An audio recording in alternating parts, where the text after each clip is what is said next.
What if someone came back to deliver an important message to us? Today, you will hear the incredible story of a Muslim woman who experienced clinical death after a horrific car accident. Her warning will shock you.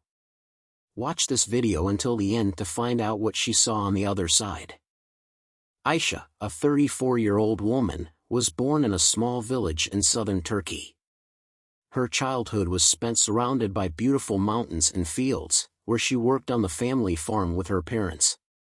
Her family was deeply religious, and from a young age, Aisha absorbed the traditions of Islam. Each morning in their house began with prayer, and the evenings ended with readings from the Quran. However, Aisha's life changed when she met her future husband, Farhad.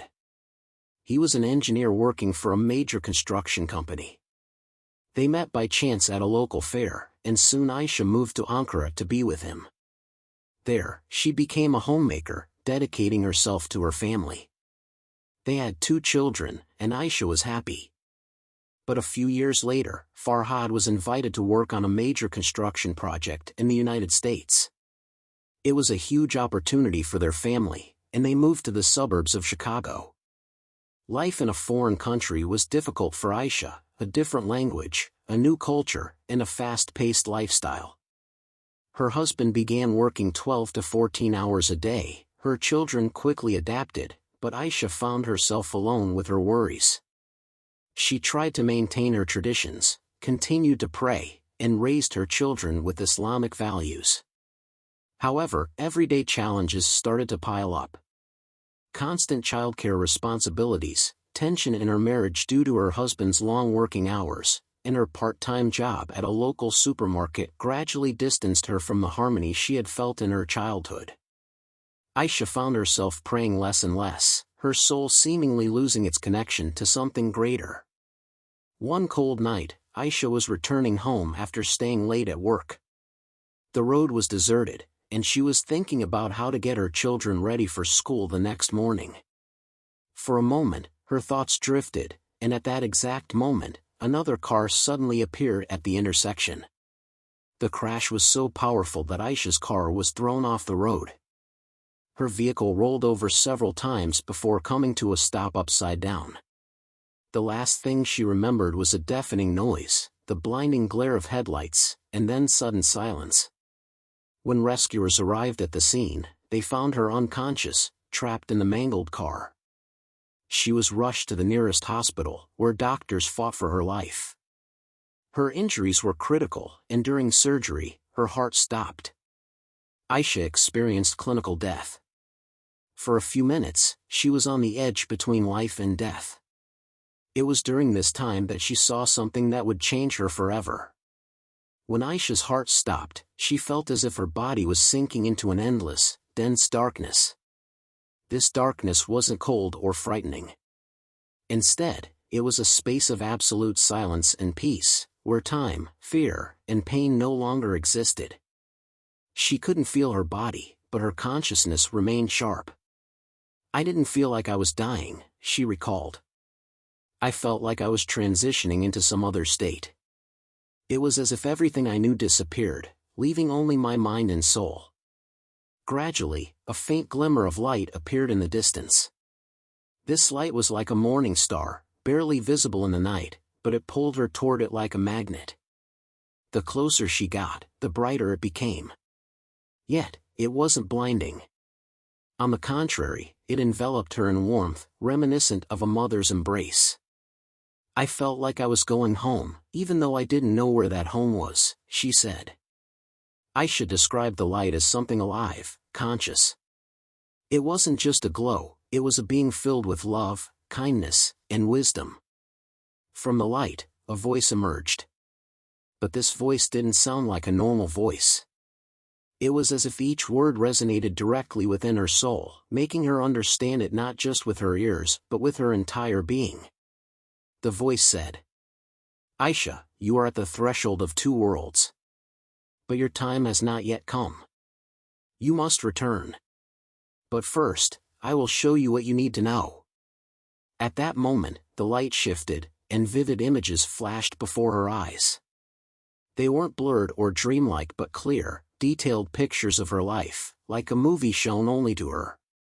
She saw herself as a young girl in her village, helping her neighbors, caring for her parents, and being part of her community. These scenes were filled with light and warmth, bringing her joy. Then the images turned darker. She saw herself as an irritable mother, yelling at her children when they simply wanted her attention. She could see how her words hurt them, leaving dark marks on their hearts.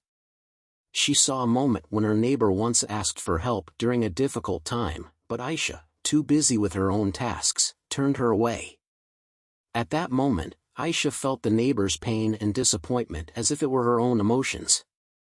"I didn't just see these moments," Aisha said. "I felt what the people affected by my actions felt. It was unbearably painful." The voice said, "Every action you take leaves a mark. You may think it's a small thing, but for others, it could mean the world. Remember, everything you do matters." After showing her scenes from her life, the voice said, "Now, I will show you what could happen." The environment around her changed again. She found herself standing on what seemed like the peak of a mountain, but it wasn't earthly. Below her stretched an immense world filled with colors she had never seen and sounds she couldn't describe. But this world was grim and terrifying. "This is what awaits humanity if they do not change," the voice said. Aisha saw oceans that were no longer calm. Massive waves, as tall as skyscrapers, rushed toward the shores. They crashed into cities, wiping out everything in their path, buildings, cars, and people. She heard the screams of despair, saw people scrambling to climb onto rooftops and cling to trees, but the water showed no mercy. "This is punishment for greed," the voice said. "Humanity has disrupted the balance of nature with their actions." Next, she saw earthquakes. The ground shook with such force that it seemed as if it would split apart entirely. Buildings crumbled, bridges collapsed, and entire cities were swallowed by gaping fissures. Aisha saw families desperately trying to escape but falling into the vast chasms opening beneath them. Then, blazing forests appeared before her. Fire consumed enormous areas, devouring trees and destroying all living things in its path. Smoke filled the sky, turning day into night. Aisha could feel the intense heat of the flames and heard the roaring winds spreading the fire even further. The world around her shifted again. Aisha saw crowds of people. They were shouting, pushing, and fighting with one another. But these were not ordinary protests, it was pure chaos. People were battling over food, water, and other scarce resources. She saw nations collapsing, governments disintegrating, and anarchy reigning on the streets. Armed individuals looted, destroyed, and killed.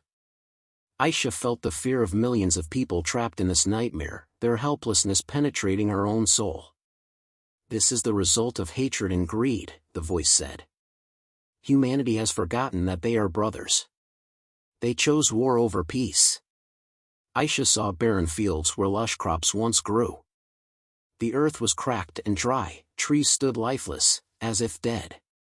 People wandered across these wastelands, their faces gaunt and exhausted, their bodies skeletal. She saw a mother sitting under the scorching sun, holding her emaciated child. The child no longer cried, he was too weak. The mother gazed at the sky, silently pleading for help, but her eyes were filled with hopelessness, as if she knew no help would come. The grief Aisha felt in that moment was overwhelming. It was as if her own soul was tearing apart under the weight of humanity's suffering. The last image the voice showed her was the most terrifying of all. She saw the sky covered with thick, dark clouds, blocking out all light.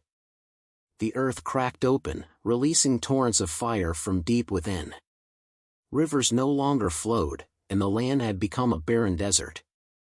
She heard the voices of millions of people falling silent, as if the world itself was dying. It was a silence filled with sorrow. Overcome with fear and sorrow, Aisha cried out, "Please, stop this. Why are you showing me this? Why must I see this?" The voice replied, "This is not a sentence. This is a warning. All of this can be prevented, but only if humanity changes. Aisha fell to her knees, her soul breaking for the suffering of the world. She prayed, pleading for this future to never come to pass. She realized that every person bears responsibility for their own future and the future of the world. The voice said to her, "Remind people of who they are. Remind them that their prayers, their good deeds, and their love can change everything. The world can still be saved if they unite, forgive, love, and help one another." Aisha felt her heart filling with love, forgiveness, and hope. She knew that her mission was to deliver this message to the world. At that moment, the light began to fade, and she felt the weight of her body again. Pain, the sound of voices, and the bright lights of the hospital room returned. She was back in her body, but now with a renewed sense of purpose and hope.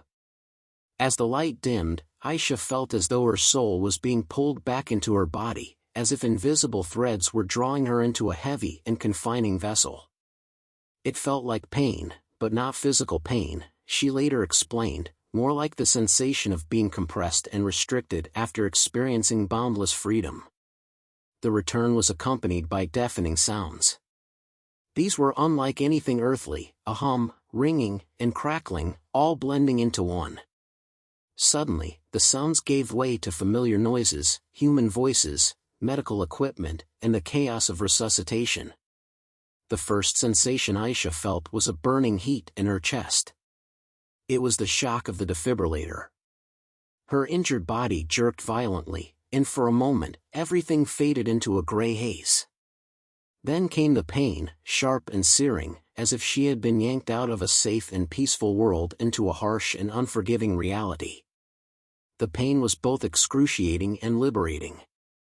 "I knew I was alive, but it felt like being reborn into a body that could barely function," she later recalled.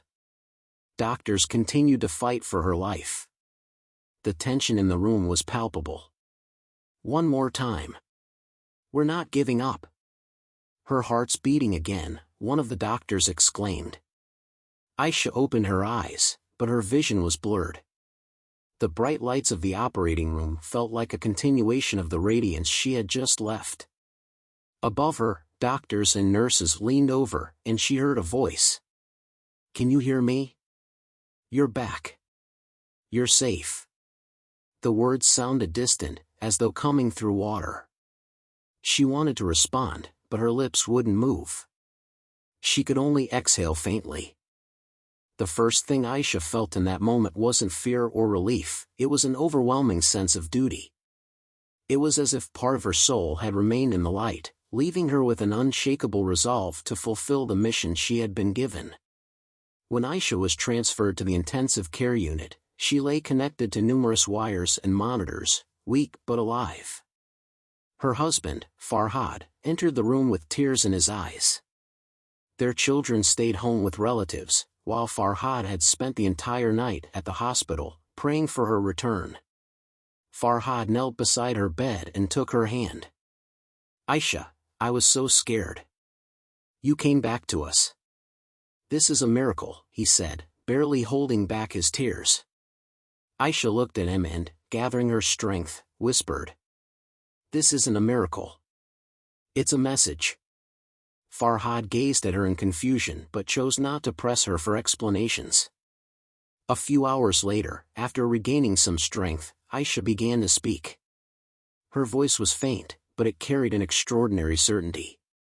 She started recounting to Farhad what she had seen, the light, the voice, and the warning. "I have to tell people what I was shown. The world is in danger. Humanity must change, or everything will be destroyed," she said with such emotion that her husband couldn't look away. At first, Farhad thought she might be delirious after her experience with clinical death. But her descriptions were so vivid, and her voice so assured, that he began to believe her. Aisha couldn't forget what she had seen. The images of ruined cities, screaming people, and barren fields were etched into her memory.